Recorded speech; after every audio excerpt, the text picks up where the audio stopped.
How to correctly install a screen protector. We'll guide you step by step through this video. Complete the process.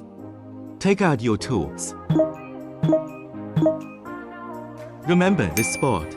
It helps us determine the correct orientation. Place your phone into the alignment frame.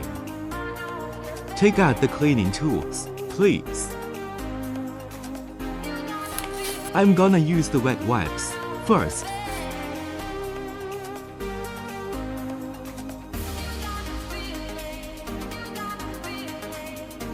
Second, use the dry wipes to clean the screen.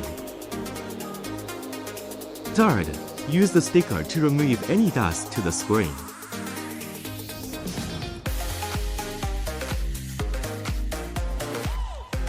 Pay attention to the label on this film. Peel off the label facing downwards. Align the four positioning holes of frame. Draw a line at the bottom of the screen. As you can see here, peel off the release film and wait for the screen protector to fully adhere to the screen. If small bubbles appear, push them out. Don't do it like me.